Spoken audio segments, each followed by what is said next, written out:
Today we're here to break down the cost of living in Murrieta, California for 2025. We get this question quite a bit from people who view our channel and come to us to want to buy a home, and they really start to dig in about what does it actually cost to live in Murrieta.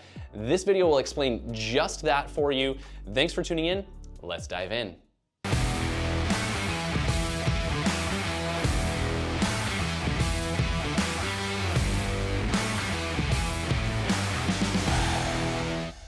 Hey guys, I'm Andrew Lewis, your local Temecula Valley realtor, and this channel is dedicated to all things living in the Temecula Valley, from new construction tours to neighborhood spotlights to new things coming here to the Valley. I want you and your family to know exactly what it's like living here before you make the move. Thanks for tuning in today, and let's get into today's content, the cost of living in Murrieta.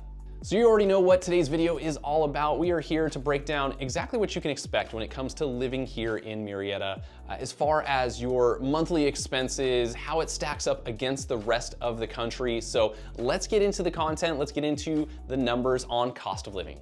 First off, we're going to start with the cost of living index. And so this can be found at bestplaces.net is where we pulled it from, but you can pull from a couple different sources. The cost of living index for Murrieta is 131, and that may not mean a whole lot to you right now, but let's break down what that means in terms of according to California and nationwide. So that index breaks down for us that Murrieta is 31.2% more expensive than the national average. So if you're coming from an average cost of living area, you can expect it to be a little over 30% more expensive for you to live here in the area. Now, if you're already living in Southern California, then the cost of living actually will surprise you for Murrieta. It is actually 12.5% cheaper in Murrieta than the rest of Southern California, which is really great news. So if you're looking to move here from another state, California in general, you know, is going to be more expensive. But the good news is, if you're looking at Southern California as a whole, this is one of the more affordable places for you in terms of cost of living. Now let's move on to talk about housing costs here in Murrieta. What is that going to cost you when it comes to living here? And so the average price point for Murrieta today sits right around $700,000. And now that may seem, again, a lot to you if you're coming from outside of the state. And that's because we're actually 67% more expensive than the US average of $419,000. So it is more expensive to live here than most other places in the United States with that $700,000 average price point.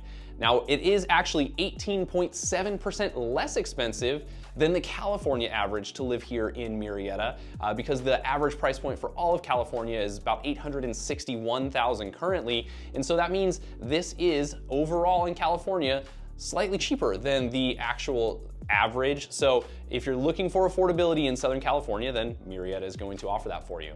Now let's move on to talk about rental affordability. For Murrieta, the average 2-bedroom rental unit is renting on average for $2,340 per month. That is actually 63% more expensive than the national average. So kind of on par with the cost of living index there.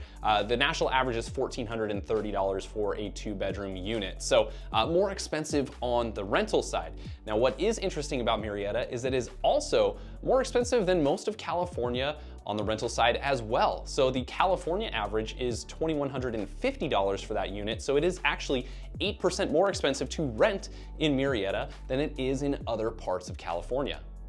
Now let's move on to talk about transportation expenses. So we're not necessarily talking about public transportation because we just don't have a whole lot of that here in Murrieta, but transportation expenses are going to include your fuel, maintenance costs, repairs, things like that that are going to come with the driving that you're going to do when you live here. So the average cost of your car maintenance expenses here in Murrieta are actually 17% higher than the national average. And that is mainly due to the fact that you're going to be commuting if you live here. Again, we've said it in a lot of our videos that if you live in Murrieta, most likely you're going to have your bigger, higher paying jobs in San Diego, LA, and Orange County, which each of those are gonna require a commute for you. So you may be driving a little bit more than you're used to. We do have places you can work here in Murrieta. They're bringing in a lot of healthcare, a lot of other pieces that you can find employment for. But if you're seeking some of those tech jobs or something like that, and maybe your work is relocating you out here, it's probably likely that you're going to be commuting, and you can expect those transportation costs to be higher because of our higher gas prices, as well as, higher overall maintenance on things and the mileage you're going to be putting on your vehicle. Now let's talk about utilities. This is one that I often get, probably the most common question that people will pick up the phone and call us from our YouTube videos on is what the actual utilities cost for living in Murrieta. And so it is about 6% higher than national average, but let me put some tangible numbers to that for you. So if you're looking at an electric bill, what is the average electric bill in Murrieta? That number is actually estimated to be right at $520 per month for an electric bill. And that is because of hot summers that we've got, AC units, homes that are, we've got a mix of homes that are built in the 90s all the way up until current, so maybe some less energy efficient homes that are being factored into that. So you can expect a higher electric bill than what you would normally get outside of the area. And that is actually factoring in for summer. For winter months, you will actually see that average be in the $200 range because you just won't be running that air conditioner quite as often. Now, most people end up with solar to try to supplement some of that, and we do have a video that explains a little bit on solar, which is a very popular thing here in Murrieta as well. Now let's talk about natural gas. That's what you're going to be using for most commonly for your water heater, your stove, as well as your heater and fireplace if you're going to use that here. So your natural gas bill is not going to be very much. It's very rare that you would see that go above $70 to $80 per month. And in your summer months, you would expect your gas bill to be $30 to $40 per month. And then maybe on the very high side of things, if you're really cranking that heater, running the fireplace, all that, you may see that bill work its way up to about $120 on the high end in winter, but otherwise it stays pretty reasonable. Now let's talk about what you can expect for your water bill. So that is something that you want to weigh in as well. A lot of the newer construction here in Murrieta is going to come with some drought tolerant landscapes. So you won't be spending as much to water a front lawn or anything like that. So those numbers will be a little bit less for you if you're in new construction, but water can vary a little bit here depending on your lot size. So that's a factor to consider as well. But the average water bill is $72 a month in Murrieta. And so you can expect to budget that in the summer. It's going to be a little bit more. You're going to need to run those sprinklers more. If you've got grass in the backyard and the front yard, you're going to be running those more, as well as maybe if you have a pool, you're filling the pool, and then, accounting for showers and things like that your family will be taking, and all the water that you use inside of the home as well. But I would say overall, it's usually the landscaping that's going to take up a bulk of that. When we've got temperatures pushing up over 100 in summer, you really got to be heavy on the watering to keep things nice and green.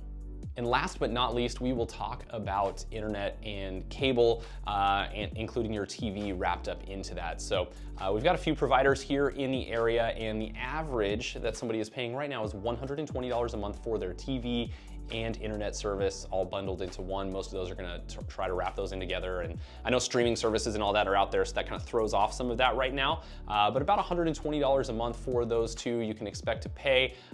We don't actually have stats on how that ranks up against the rest of the country, but budget about $120 per month for your TV and internet. Lastly, we will actually talk about healthcare. That's something that you're going to want to factor in that will change as you potentially change location, employment, all of those things. So healthcare here is actually 12.7% more affordable than the rest of the country. So that is actually some good news. As you move here, you're going to get more affordable healthcare, which we all know that's a significantly growing cost and something that you would need to budget for on an annual and monthly basis. So 12% cheaper than the national average, and that's really just due to proximity to things that we have here. There are quite a bit of options. When it comes to healthcare, maybe you're coming from a different location and there is like one hospital, one choice for healthcare providers. Here in our area, we are heavy on healthcare. You've got 3 major hospitals within a 20-mile radius. And then if you go out even further than that, you've got even larger healthcare facilities like Loma Linda in Redlands, although we do have a Loma Linda campus in Murrieta, or even down into like Rades and Sharp in San Diego. So you've got some great options there, which actually helps bring down some of the affordability on the healthcare side. Now, all that may sound just way more expensive for you than wherever you're coming from. Or maybe you're already living in San Diego and going, oh, that sounds really great, it would be significantly cheaper. Either way, I do just want to point to the median income here in Murrieta is $115,000 currently. So compare that to wherever you're coming from. That may not be as proportional. It may not seem like as big of a jump, because if you're coming from somewhere that's, you know, your average household income is around $80,000, and then we jump up to $115,000 here, and then there's like these 20% differences in cost of living, you might not feel it as much, especially if you're getting employment here locally in the area or in Southern California in general. So I did want to touch on that before we wrapped it up. But that is it for today's cost of living in Murrieta, California. Thanks for tuning in today. I hope you enjoyed today's content. If you enjoyed today's content, do me a favor, hit that like button. Leave a comment below with any questions you might have about moving to Temecula, to the Temecula Valley or Murrieta. We're happy to answer those. We monitor those on a daily basis. And as always, be sure to hit that subscribe button so you don't miss out on future content. If you'd like to find out more and run some specific numbers about living here in the area, book a Zoom call or pick up the phone and call the number below, and someone from my team will help out and get you all of the answers that you're looking for. We are here to provide that value for you. Of course, we would love to sell you a home when you move to the area, but we absolutely want to bring the value to you ahead of time. So book a call or pick up the phone and give us a call. We'll get right back to you. So thank you so much for tuning in today. We'll see you next time.